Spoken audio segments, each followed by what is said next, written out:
नमस्कार दोस्तों, आज हम आपको engineering materials polytechnic mechanical second year third semester के इम्पोर्टेंट सब्जेक्ट इंजीनियरिंग मटेरियल के इम्पोर्टेंट टॉपिक्स क्रिस्टल स्ट्रक्चर के विषय में हम आपको बताने जा रहे हैं। तो अगर हम बात करें कि क्रिस्टल संरचना कितने प्रकार की होती है, तो क्रिस्टल संरचना में मुख्यतः 3 प्रकार की होती है। एक होती है अंतःकेंद्रित घन संरचना, जिसे बॉडी सेंटर्ड क्यूबिक स्ट्रक्चर बोलते हैं, जिसे BCC भी शॉर्ट फॉर्म में बोलते हैं, body centred cubic structure. Next है फलक केंद्रित घन संरचना, फेस सेंटर्ड क्यूबिक स्ट्रक्चर, जिसे FCC बोलते हैं।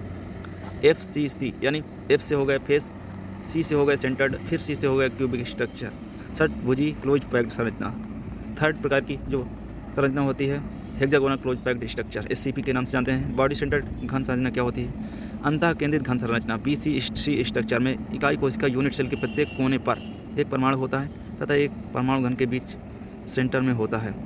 कोने पर के परमाणु दूसरे इकाई कोशिकाओं द्वारा आपस में साझा होते हैं। इस प्रकार एक इकाई कोशिका 9 परमाणुओं से मिलकर बनती है। इसका एटॉमिक पैकिंग फैक्टर 0.68 होता है। यह लोहा, वेनेडियम, क्रोमियम, टंगस्टन, मॉलिब्डेनम आदि धातुओं में पाया जाता है। तो मुख्यतः इसका याद करना है आपको कि इसका APF एटॉमिक पैकिंग फैक्टर 0.68 होता है। ये सबसे महत्वपूर्ण है याद रखने के लिए। अब हम बात करते हैं नेक्स्ट, जिसे बोलते हैं FCC। FCC क्या होता है? क्योंकि FCC में क्या है, फलक केंद्रित घन संरचना है, यानी फेस सेंटर्ड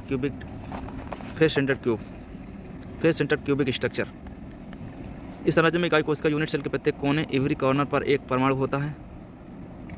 इसके अलावा इसके सभी 6 फलकों के बीच में एक परमाणु होता है। इस तरह FCC संरचना के इकाई कोशिका के कुल 14 परमाणु होते हैं। FCC संरचना में एटॉमिक फैक्टर 0.74 होता है। FCC संरचना वाले धातुओं में प्लास्टिक विस्थापन का गुण जैसे तन्यता में मेलिएबिलिटी का गुण पाया जाता है। नेक्स्ट है, यह संरचना तांबा, एल्युमिनियम, लेड, निकिल, कोबाल्ट आदि धातुओं में पाई जाती है। तो मेन जो इसमें याद रखना है आपको, एटॉमिक पैकिंग फैक्टर कितना होता है? 0.74। जो BCC संरचना थी उसमें 0.68 एटॉमिक पैकिंग फैक्टर होता है, इसमें 0.74 होता है। और जो नेक्स्ट है षटकोणीय क्लोज पैक्ड संरचना, यानी हेक्सागोनल क्लोज पैक्ड स्ट्रक्चर, तो इसका एटॉमिक फैक्टर होता है 0.74, इसका भी होता है। षट फलक के प्रत्येक कोने पर एक परमाणु होता है। एक परमाणु षटकोणीय ऊपरी एवं निचले फलकों पर होता है तथा एक परमाणु 3 रोम्बसों DFEI, DFGB एवं RGID के बीच में होता है, जो इस संरचना को क्लोज पैक्ड बनाता है। इस संरचना में भी FCC संरचना की तरह एटॉमिक पैकिंग फैक्टर APF 0.74 होता है। इकाई कोशिका में परमाणुओं की संख्या 17 होती है। SCP संरचना जस्ता, कैडमियम, मैग्नीशियम, बेरिलियम जैसी धातुओं में पाई जाती है। तो दोस्तों, ये रहा इम्पोर्टेंट वीडियो। तब तक के लिए धन्यवाद। Thank you very much.